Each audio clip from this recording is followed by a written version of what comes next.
जनता, मर्दाना और जनाना रंग महल से होते हुए बाजारों के मध्य से बाहर चांदनी चौक की ओर जाती हुई पूर्वी पश्चिमी धुरी जनाने को मर्दाने से अलग करती थी। उत्तरी दक्षिणी धुरी और पूर्वी पश्चिमी धुरी दीवाने आम में एक दूसरे को परस्पर विभाजित करती थी। उत्तरी दक्षिणी धुरी शाही भवनों को सार्वजनिक स्थानों से अलग भी करती थी। कहा जाता है कि किले में शाही घराने के लिए कई बाजार थे। इनमें से सबसे आलीशान था छत्ता बाजार।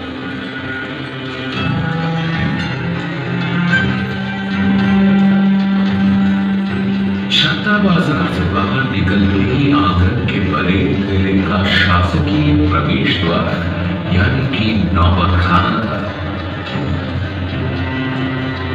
नौबत खाना से होते हुए दीवाने आम के दरबार में प्रवेश किया जाता था।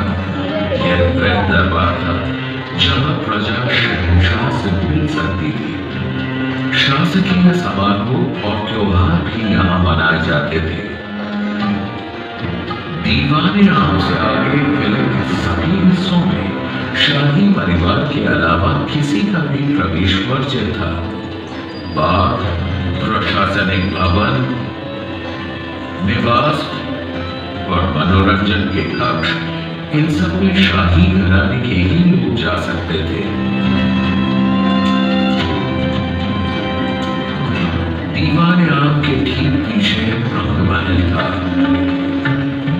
यहाँ शहंशाह और शाही परिवार नृत्य और संगीत की महफिलों का आनंद लेते थे।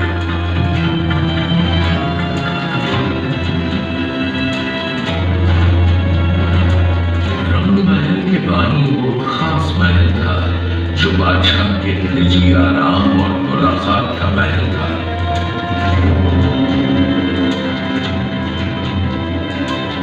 इसके आगे दीवाने खास था। यहाँ शहंशाह अपने मंत्रियों से दरबार के मामलों पर परामर्श किया करते थे। और यही था हिंदुस्तान का प्रसिद्ध सिंहासन तख्ते ताऊस।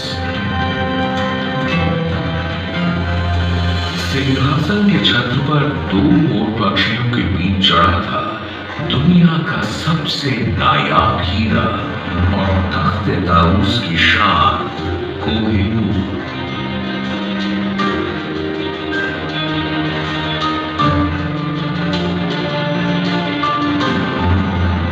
बादशाह के लिबास के बगल में खूबसूरत हमाम था जो खास शाही परिवार के आदमियों के लिए था। पूरे लाल किले के खूबसूरत भवनों में और साथ ही हयात बख्श बाग, मेहताब बाग, सावन भादो और मुमताज महल में यमुना का बेहतरीन पानी नहर बहिश्त या स्वर्ग की धारा में बहता था।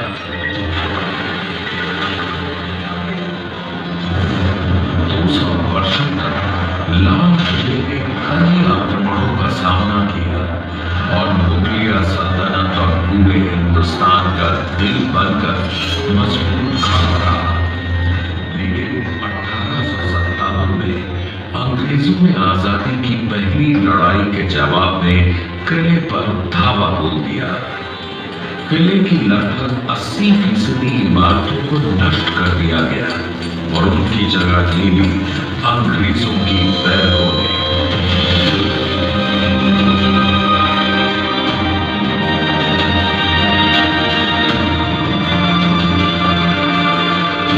आखिरकार 15 अगस्त 1947 को आजादी की पहली लड़ाई के लगभग 100 साल बाद भारत स्वतंत्र हुआ।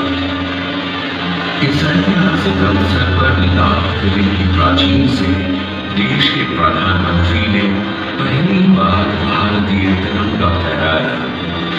तब से आज तक हमारे देश की एकता का प्रतीक बनकर यह लाल किला गर्व से